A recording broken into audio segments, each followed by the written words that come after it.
Malam itu udara di desa Wonoasri terasa dingin menusuk. Angin dari persawahan membawa aroma tanah basah. Karena siang harinya hujan sempat turun sebentar. Lampu-lampu minyak di gardu ronda berkelip samar, menerangi wajah-wajah lelah para lelaki desa yang sedang berjaga malam. Di antara mereka ada Karyo. Usianya baru lewat kepala 3. Seorang petani sederhana yang hidup bersama istrinya, Sumi, di rumah kecil, berdinding papan. Mereka menikah hampir 8 tahun, tapi belum juga dikaruniai anak. Meski begitu, Karyo tidak pernah mengeluh. Hidup baginya harus diterima sebagaimana adanya. Meskipun di hatinya ia sering merasa ada yang kurang. "Aku izin pulang dulu, Kang. Besok subuh aku harus ke sawah," kata Karyo sambil menyarungkan celuritnya. "Iya oke yo, hati-hati, jalannya gelap," sahut Warno, tetangganya yang sedang mengipasi tungku kecil di dekat gardu. Karyo mengangguk, lalu melangkah keluar dari gardu ronda. Ia berjalan, menyusuri jalan tanah yang membelah sawah. Malam itu, bulan separuh menggantung di langit, sinarnya redup tertutup awan tipis. Dari kejauhan, terdengar suara jangkrik bersahut-sahutan, bercampur dengan riuh kodok di pematang.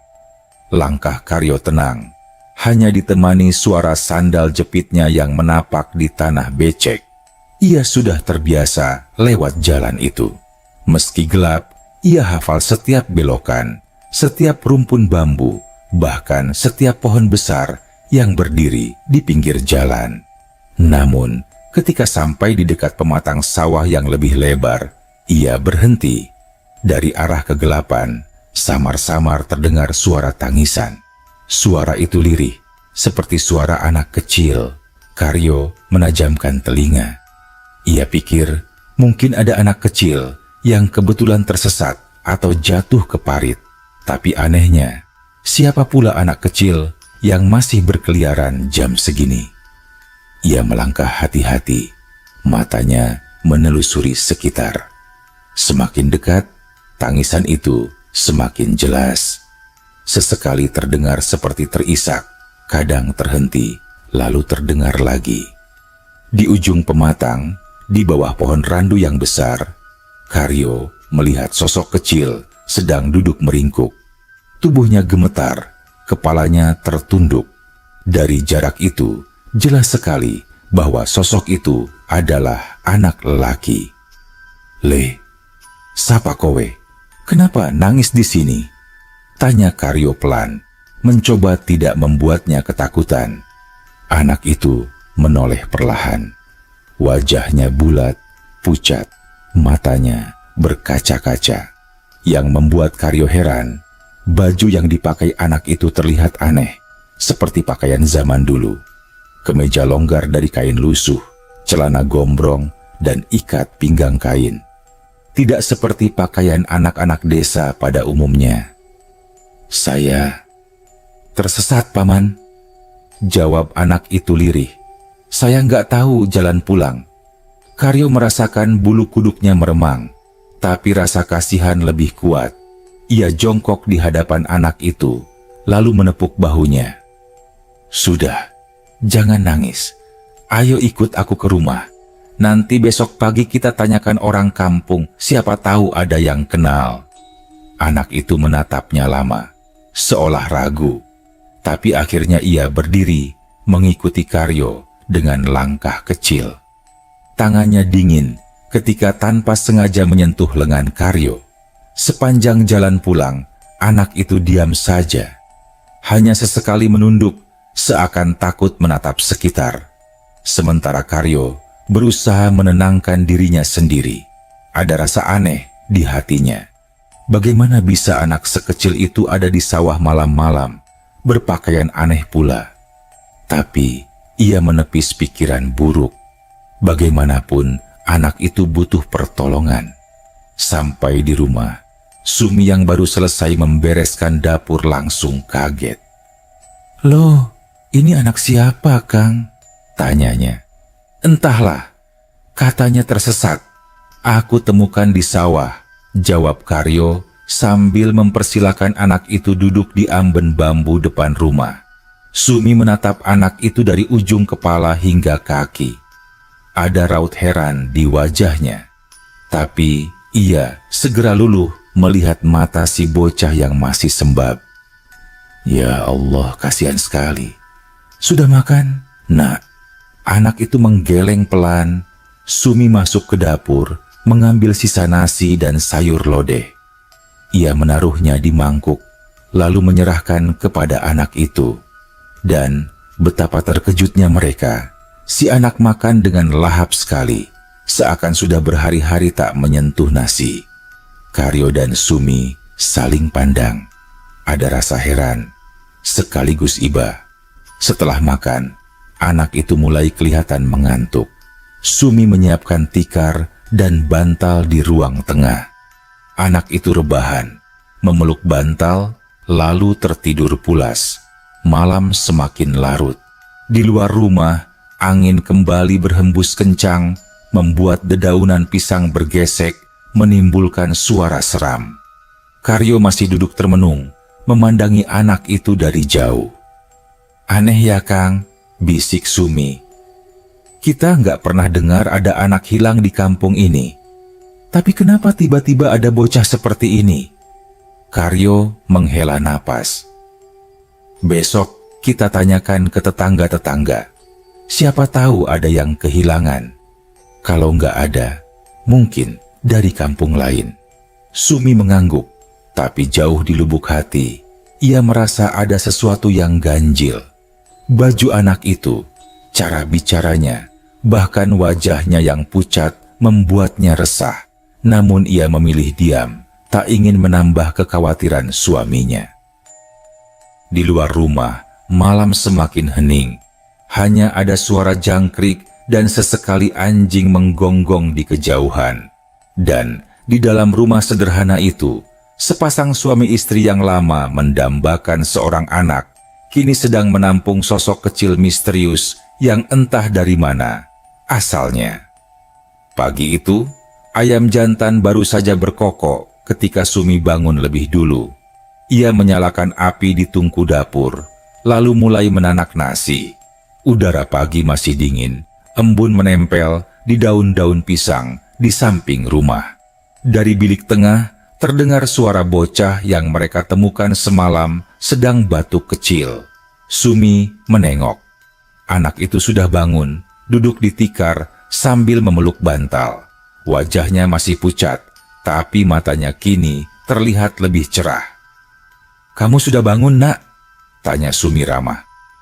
Iya, Bu, jawab si anak lirih. Kamu namanya siapa? Sumi mendekat, menaruh mangkuk berisi air hangat. Namaku Radin, katanya pelan, sambil menunduk. Sumi mengangguk. Nama itu terdengar asing. Ia tidak pernah mendengar ada anak di kampung dengan nama seperti itu. Radin, kamu dari mana? Rumahmu di sebelah mana? Anak itu diam. Ia seperti bingung, lalu menjawab singkat. Aku lupa jalannya, Bu. Sumi menatapnya penuh iba. Ia tidak ingin memaksa. Ya sudah, kamu sarapan dulu. Biar nanti kalau Kang Karyo pulang dari sawah, kita tanyakan ke tetangga-tetangga. Mungkin ada yang kenal. Anak itu mengangguk pelan. Tak lama kemudian, Karyo pulang dari sawah. Pundaknya basah oleh embun, tangannya kotor tanah. Ia kaget melihat Radin sudah duduk manis di amben, menunggu sarapan. Wah, bocah ini sudah bangun? Bagaimana tidurnya, Le? Tanya Karyo. Enak, Paman, jawab Radin sopan. Mereka bertiga kemudian sarapan bersama. Anehnya, Radin makan dengan lahap. Bahkan porsi yang ia habiskan jauh lebih banyak daripada orang dewasa. Karyo dan Sumi saling berpandangan, heran sekaligus bingung. Lah, kok kuat makan segitu banyak, Le? Perutmu nggak sakit? Tanya Karyo bercanda. Radin hanya tersenyum, tidak menjawab. Setelah itu, Karyo memutuskan untuk berkeliling kampung menanyakan tentang Radin. Ia menemui beberapa tetangga dekat. Di rumah Warno, ia bercerita, "No, semalam aku nemu anak kecil di sawah. Katanya tersesat. Namanya Radin." "Kamu kenal enggak?" Warno menggeleng. "Radin? Enggak pernah dengar. Wong kampung sini semua aku hafal, apalagi anak-anaknya." "Lah, ciri-ciri anaknya gimana?" Karyo menjelaskan, dan Warno malah semakin bingung. "Bajunya aneh. Masa iya sih? Zaman sekarang mana ada bocah pakaiannya kayak gitu? Jangan-jangan orang gila?" "Bukan, nomor. Bocahnya waras, cuma memang aneh pakaiannya." Warno tidak bisa memberi jawaban. Karyo pun melanjutkan bertanya ke beberapa rumah lain. Semua jawabannya sama. Tidak ada yang kenal anak bernama Radin, apalagi yang berpakaian kuno. Sore itu, ketika Karyo pulang, Sumi menyambutnya dengan wajah gusar. "Kang, aku heran. Si Radin tadi main sendiri di belakang rumah. Aku lihat dari dapur, dia bicara sendiri, seperti ngobrol sama orang. Tapi aku nggak lihat siapapun." Karyo menatap istrinya, keningnya berkerut. "Ngobrol sama siapa?" "Nah itu, aku juga bingung. Suaranya jelas, Kang, kayak ngobrol sama temannya. Tapi waktu aku intip dia sendirian." Karyo terdiam. Ada sesuatu yang mulai mengganggunya, tapi ia tak ingin langsung menuduh macam-macam. "Mungkin dia pura-pura main sendiri, Sum. Bocah kan sering begitu." Sumi tidak menanggapi, hanya menghela napas panjang. Malamnya, keanehan lain terjadi. Ketika mereka makan malam, Sumi sudah menyiapkan nasi secukupnya untuk bertiga. Tapi meskipun Radin makan porsi besar, nasi di dandang tidak berkurang banyak. Bahkan, seperti tidak habis-habis. "Aneh ya, Kang," bisik Sumi setelah Radin tidur. "Aku tadi cuma masak 2 gelas beras. Harusnya habis untuk bertiga. Tapi ini masih sisa banyak, malah seperti tidak berkurang." Karyo menatap dandang yang masih penuh. Hatinya mulai tidak enak. "Mungkin kamu tadi salah hitung, Sum." Sumi menggeleng. "Aku hafal betul, 2 gelas beras. Tapi hasilnya seperti 4 gelas. Aku nggak ngerti." Karyo hanya terdiam. Malam itu ia tidak bisa tidur nyenyak. Sesekali ia mendengar Radin mengigau dalam bahasa yang tidak ia pahami. Suaranya lirih, seperti nyanyian kuno. Paginya, ketika Karyo hendak berangkat ke sawah, ia melihat Radin duduk di teras. Bocah itu menatap hamparan sawah dengan wajah sendu. "Kenapa, Le? Kok bengong?" tanya Karyo. "Aku kangen ibu," jawab Radin pelan. Karyo terenyuh. Ia menepuk bahu anak itu. "Sabar ya, Le. Kalau ibumu mencari, pasti ketemu kamu. Kita tunggu saja." Radin mengangguk, tapi wajahnya tetap murung. Hari-hari berikutnya, Radin mulai membantu pekerjaan di rumah. Ia suka menyapu halaman, memberi makan ayam, bahkan sering ikut Karyo ke sawah. Anehnya, meskipun tubuhnya kecil, ia tampak cekatan. Rumput liar mudah tercabut dari tanah, cangkul terasa ringan di tangannya. Tetangga-tetangga mulai memperhatikan. "Yo, itu bocah yang kamu temukan ya? Hebat sekali, padahal kecil tapi tenaganya kuat," komentar Pak Kasman suatu sore. Karyo hanya tersenyum. "Iya, aneh juga aku lihat." Tapi di balik itu semua, semakin lama Karyo dan Sumi merasa sayang pada Radin. Kehadirannya seolah mengisi kekosongan di rumah mereka. Namun, keanehan-keanehan kecil terus terjadi. Kadang tubuh Radin terlihat samar di bawah cahaya lampu, seperti bayangan yang goyah. Kadang matanya tampak kosong saat memandang jauh. Dan yang paling membuat bulu kuduk Sumi berdiri, suatu malam ia terbangun. melihat Radin duduk di pojok ruangan. Anak itu menatap kegelapan, lalu berbicara dengan suara aneh yang bukan miliknya. "Besok, waktuku makin dekat." Sumi terdiam, keringat dingin membasahi punggungnya.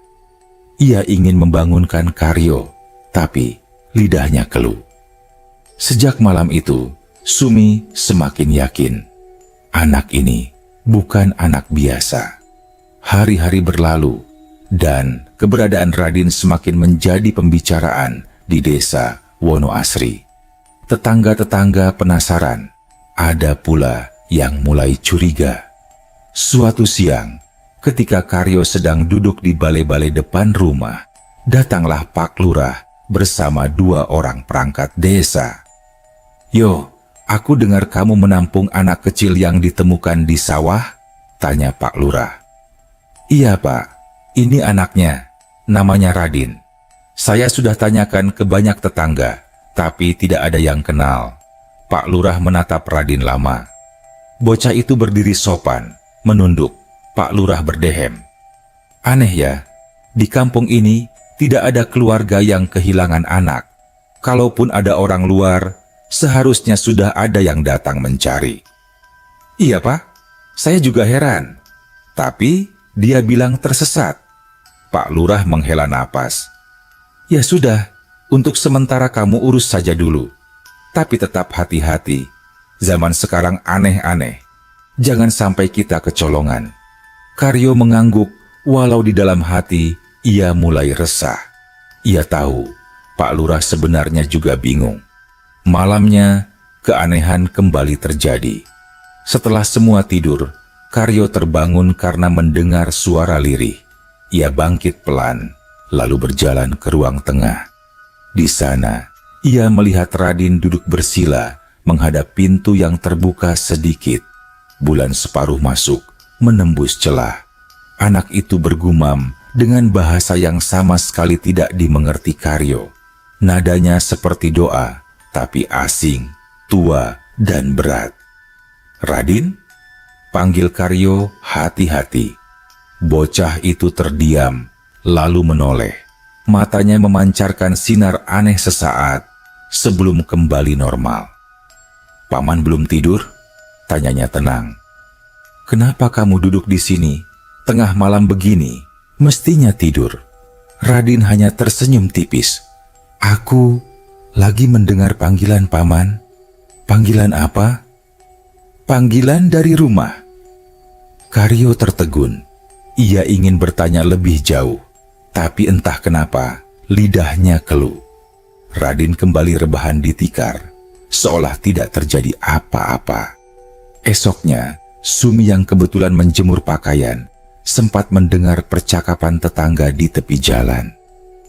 "Bocah itu aneh, Sum. Ada yang bilang semalam lihat dia di sungai, padahal katanya tidur di rumahmu." "Ya, aku juga dengar. Orang-orang jadi was-was," sahut yang lain. Sumi menelan ludah, hatinya makin gelisah. Ketika malam tiba, ia berbicara pada Karyo. "Kang, aku takut. Apa jangan-jangan bocah ini bukan manusia?" Karyo terdiam lama. "Aku juga punya firasat begitu.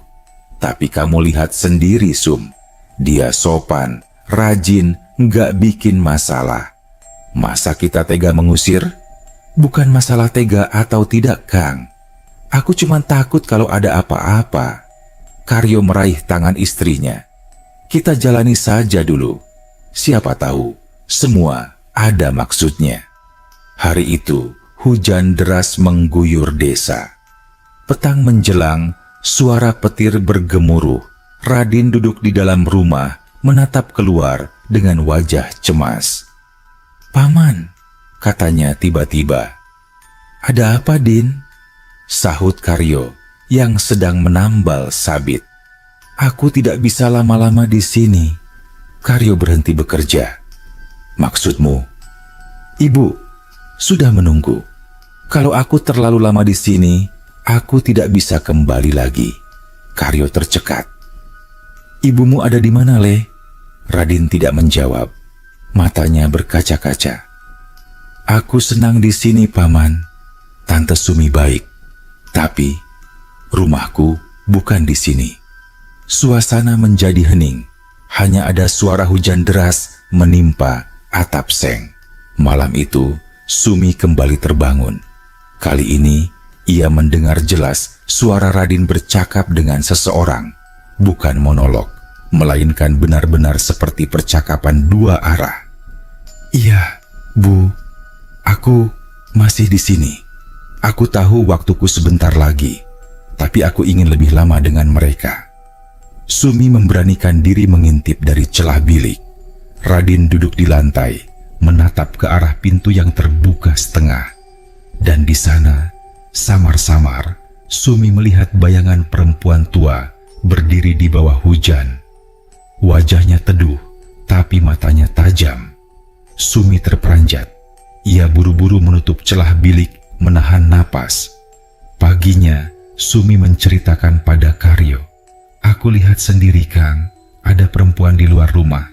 Radin bicara sama dia, tapi aneh, tubuhnya samar, nggak jelas.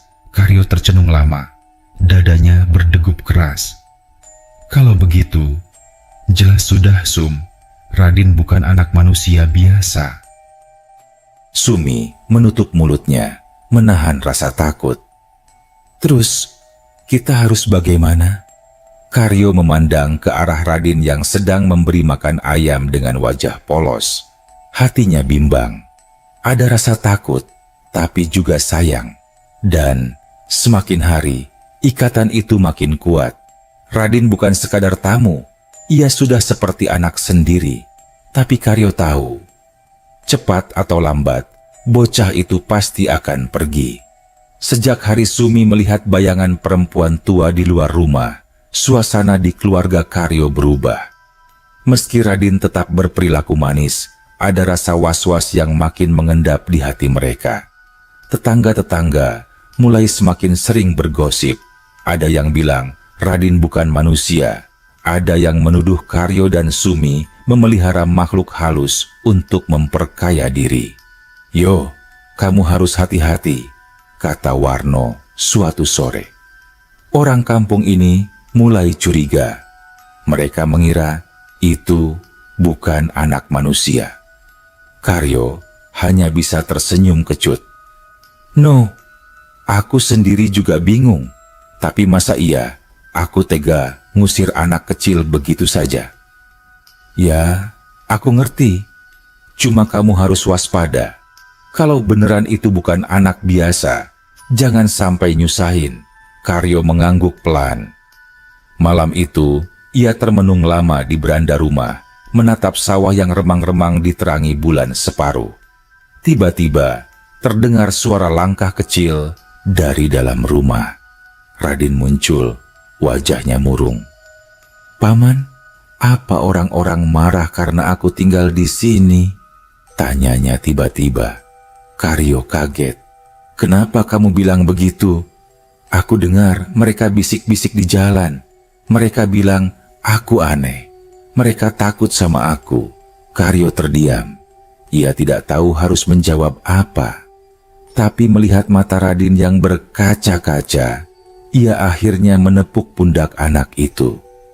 Biar saja orang lain bicara. Yang penting kamu di sini nggak merepotkan. Paman sama Tante Sumi senang kamu di sini. Radin tersenyum kecil, tapi senyum itu cepat memudar. Aku nggak bisa lama, Paman. Ibu sudah sering datang. Kadang aku pura-pura nggak dengar, tapi dia makin keras memanggil. Karyo tercekat. Ibumu itu siapa, Le? Bisa Paman temui? Radin menunduk. Nanti Paman akan tahu sendiri. Beberapa hari kemudian, peristiwa aneh benar-benar terjadi. Malam itu hujan turun deras, petir menyambar-nyambar, angin membuat dedaunan pisang bergesek keras. Sumi dan Karyo sudah berbaring, tapi Radin tidak terlihat di tikarnya. Dia kemana, Kang? Tanya Sumi cemas. Karyo bangkit, menyalakan lampu minyak, lalu mencari. Saat pintu depan terbuka, Karyo melihat Radin berdiri di tengah halaman, kuyup diguyur hujan. Tubuhnya samar, seperti bayangan yang bergetar. "Radin, masuk Le, nanti sakit," teriak Karyo. Tapi Radin tidak bergerak. Matanya menatap ke kejauhan, ke arah pematang sawah. Dan dari balik derasnya hujan, samar terlihat sosok perempuan tua yang pernah dilihat Sumi. Kali ini lebih jelas. Rambutnya panjang terurai, pakaiannya putih lusuh, wajahnya teduh, tapi menyimpan sesuatu yang tidak bisa dijelaskan dengan kata-kata. Karyo merinding. Seluruh tubuhnya terasa kaku. Perempuan itu mengangkat tangannya, memberi isyarat pada Radin. Anak itu menunduk, lalu berbalik menatap Karyo. "Paman, waktuku sebentar lagi." Seketika, petir menyambar, membuat tanah bergetar. Sumi menjerit dari dalam rumah. "Kang, ayo, tarik dia masuk." Karyo memberanikan diri, berlari menerobos hujan, lalu memeluk tubuh Radin. Anehnya, tubuh bocah itu terasa dingin sekali, hampir tak nyata, seperti memeluk kabut. "Jangan pergi, Le. Tunggu," seru Karyo. Radin hanya menatapnya sedih. "Aku harus pulang. Kalau tidak, aku tidak akan bisa kembali selamanya." Perempuan tua itu mendekat, tapi begitu hampir sampai, mendadak suara gamelan samar terdengar dari kejauhan, seperti suara kendang, gong, dan saron yang dimainkan pelan. Hujan seolah berhenti sesaat, lalu perempuan itu menghilang. Radin pun ambruk dalam pelukan Karyo, pingsan. Keesokan paginya, kabar heboh menyebar. Warno datang dengan wajah pucat. "Yo, semalam banyak orang lihat cahaya aneh di sawah. Katanya ada sosok perempuan berjalan di antara pematang. Apa kamu lihat juga?" Karyo tidak bisa menjawab. Ia hanya memandangi Radin yang masih terbaring lemah di dalam rumah. Hari-hari setelah itu, Radin semakin sering melamun. Kadang ia tersenyum sendiri, kadang menangis tanpa sebab. Satu malam, ia duduk bersama Karyo di teras. Angin malam berhembus pelan, bintang bertabur di langit. "Paman, terima kasih sudah mau merawat aku," katanya tiba-tiba. "Jangan begitu, Le. Aku sama Sumi sayang sama kamu. Kalau bisa, selamanya kamu tinggal di sini." Radin menggeleng, matanya berkaca-kaca. "Tidak mungkin. Aku bukan bagian dari sini. Aku hanya numpang sebentar. Kalau kamu pergi, Paman sama Tante Sumi pasti kehilangan." Suara Karyo serak. Radin terdiam lama, lalu berkata lirih, "Besok malam, Ibu akan datang lagi.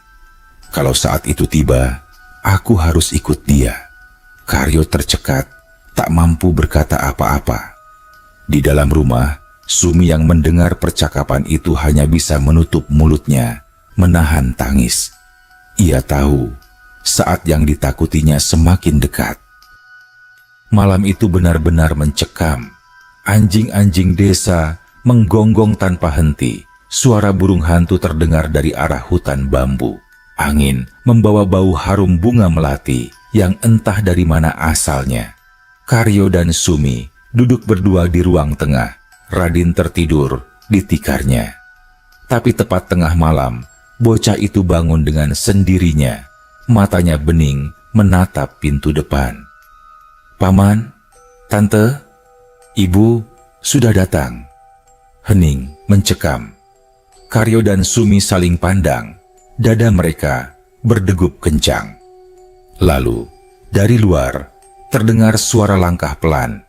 Dan pintu rumah terbuka sendiri. Pintu rumah itu terbuka dengan sendirinya. Angin malam masuk, membawa bau wangi melati yang sangat menyengat, bercampur dengan hawa dingin menusuk tulang. Lampu minyak di ruang tengah bergoyang, nyalanya redup seperti hampir padam. Karyo berdiri refleks, tubuhnya menahan getar ketakutan. Sumi menggenggam lengannya erat-erat, wajahnya pucat. Di ambang pintu, sosok perempuan tua berdiri. Wajahnya teduh, matanya redup, rambutnya panjang terurai menutupi sebagian bahu.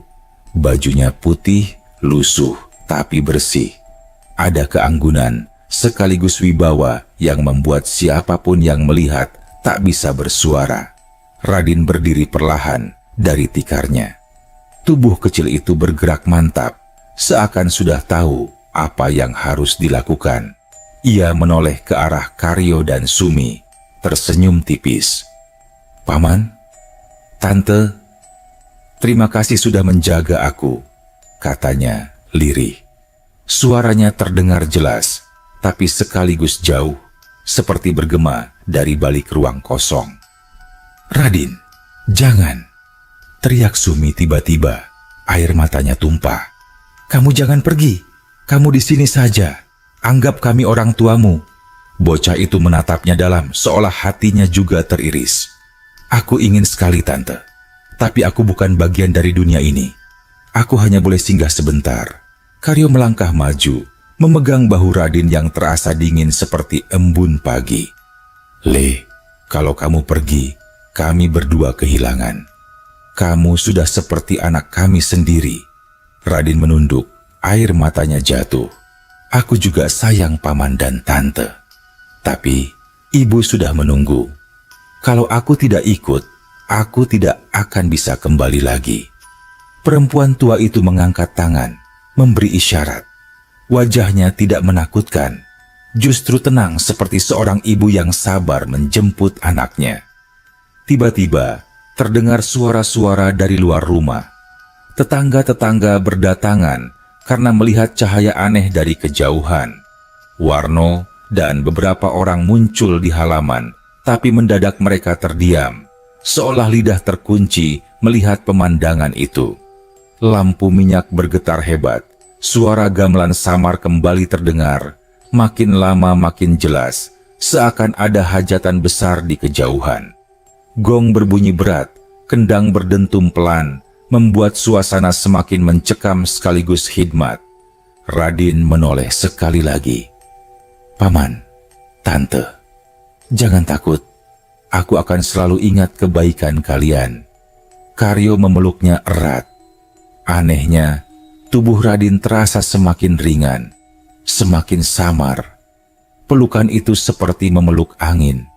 Air mata Karyo jatuh, membasahi bahu bocah itu. "Aku ikhlas, Le, tapi jangan lupakan kami." Suara Karyo parau. Radin mengangguk pelan. "Aku tidak akan lupa."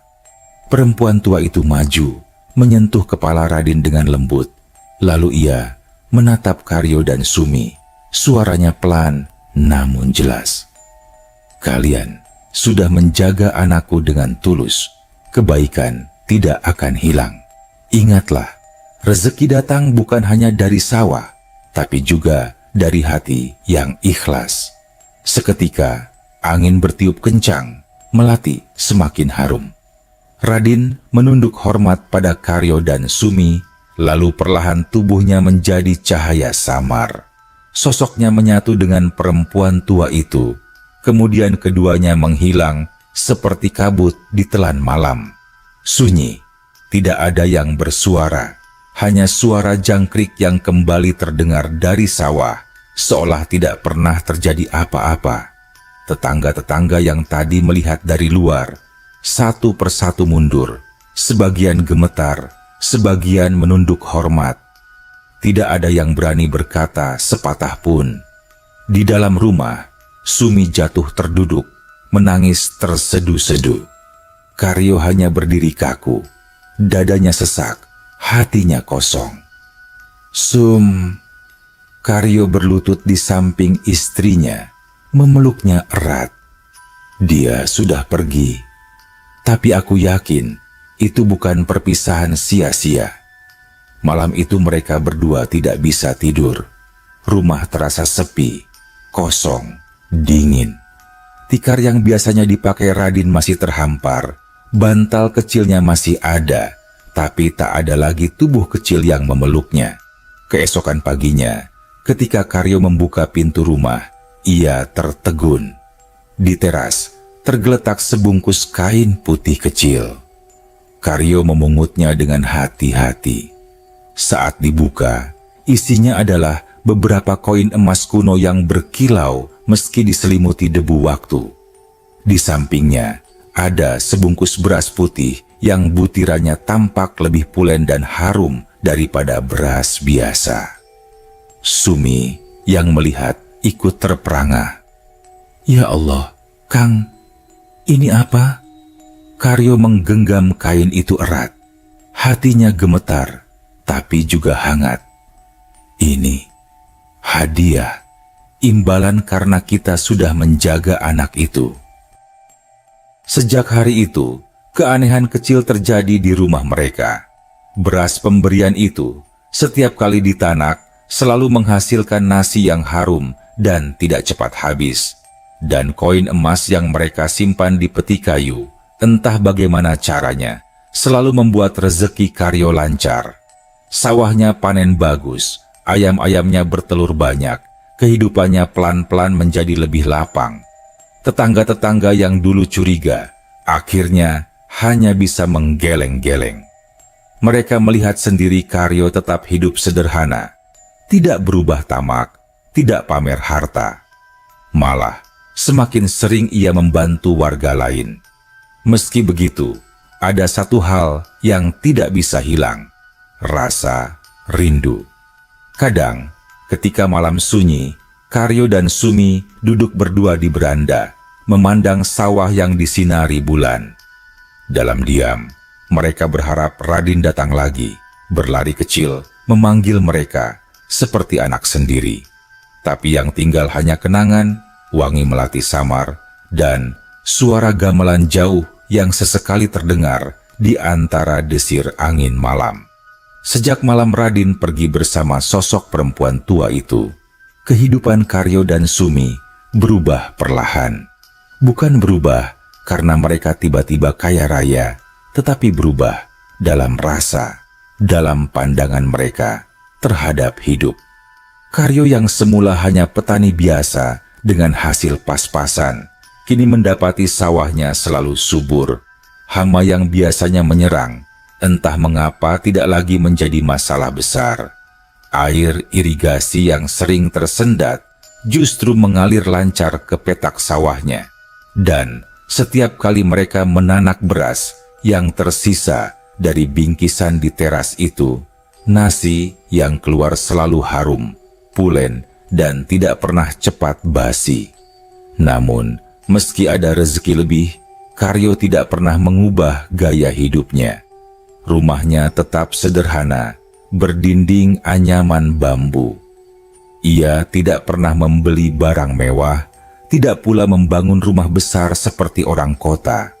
Semua tambahan rezeki itu ia gunakan untuk menolong tetangga yang kekurangan. Sumi sering berkata, "Kang, mungkin ini memang maksudnya. Kita diberi rezeki bukan untuk bermegah-megah, tapi supaya bisa berbagi." Karyo mengangguk setiap kali mendengar itu. Di hatinya, ia selalu teringat Radin. Wajah kecil yang polos, suara lembutnya, dan cara ia memanggil mereka dengan sebutan paman dan tante. Desa itu pun perlahan mengetahui apa yang terjadi, meskipun tidak ada yang berani membicarakan terlalu terang. Beberapa tetangga yang malam itu sempat melihat cahaya aneh dan mendengar suara gamelan, akhirnya memilih diam. Mereka sadar bukan ranah manusia untuk membongkar segalanya. Warno yang paling dekat dengan Karyo suatu sore datang berkunjung. Ia duduk di dipan bambu, menyeruput teh panas buatan Sumi. "Karyo, aku tahu ada yang berbeda sekarang," katanya pelan, menatap sawah di kejauhan. "Aku tidak tahu siapa anak itu, tapi aku tahu satu hal. Kamu sudah menjaga sesuatu yang bukan dari dunia kita. Dan aku hormat padamu karena kamu ikhlas." Karyo tersenyum tipis, matanya menerawang. Aku tidak merasa berjasa apa-apa nomor. Aku hanya melakukan apa yang seharusnya manusia lakukan, menolong anak kecil yang butuh bantuan. Entah ia manusia atau bukan, rasa kasihan itu nyata. Warno mengangguk berat. Kadang, dunia gaib hanya menampakkan diri pada orang-orang yang hatinya bersih. Mungkin itu sebabnya kamu dipilih. Ucapan itu membuat Karyo terdiam lama. Hari-hari berjalan seperti biasa, namun ada kalanya Karyo dan Sumi merasa kehilangan yang dalam. Malam-malam tertentu, ketika angin dari sawah bertiup pelan, Sumi sering berbisik, "Kang, kau dengar?" Seperti ada suara anak kecil tertawa di luar. Karyo hanya menggenggam tangannya erat. "Aku dengar, tapi jangan takut. Mungkin itu hanya angin." Meski berkata begitu, hatinya tahu, itu bukan hanya angin. Sesekali aroma melati samar masuk ke rumah mereka, membuat Sumi terisak, seolah Raden singgah sebentar, hanya untuk memastikan orang tuanya baik-baik saja. Waktu berlalu, musim panen berganti musim tanam. Rezeki yang mereka terima tetap mengalir, meski tidak berlebihan. Kehidupan mereka terasa cukup, damai, dan penuh berkah. Suatu siang, Sumi duduk di beranda sambil memilah padi. Tiba-tiba ia berkata lirih, "Kang, meski Raden bukan darah daging kita, tapi dia sudah memberi kita sesuatu yang lebih berharga dari anak sekalipun." Karyo menoleh, keningnya berkerut. "Apa itu, Sum?" "Dia mengajarkan kita tentang ikhlas, tentang bagaimana kebaikan tidak pernah hilang, meski ditujukan pada makhluk yang berbeda dunia." Karyo terdiam, matanya memandang jauh ke pematang sawah. Hatinya mengiyakan. "Benar, Sum, dan aku percaya, suatu saat nanti, kalau kita sudah tua, mungkin kita akan bertemu lagi dengannya. Entah di dunia ini atau di dunia lain." Sumi tersenyum samar. Air matanya jatuh menetes ke butiran padi di tangannya. Warga desa kemudian mengenang peristiwa itu sebagai sesuatu yang hanya terjadi sekali seumur hidup. Tidak semua orang berani membicarakannya, tapi mereka tahu Karyo dan Sumi telah diberi kesempatan bersentuhan dengan dunia yang tak kasat mata. Anak-anak muda yang suka berkumpul di pos ronda sering berbisik, Kang Karyo itu beruntung, pernah menampung anak jin, tapi hidupnya justru jadi berkah. Tapi bagi Karyo, keberuntungan itu bukan soal emas atau beras yang tidak habis-habis. Bagi dia, keberuntungan terbesar adalah pernah merasakan jadi seorang ayah, meski hanya sebentar, kepada seorang anak yang datang dari dunia yang berbeda.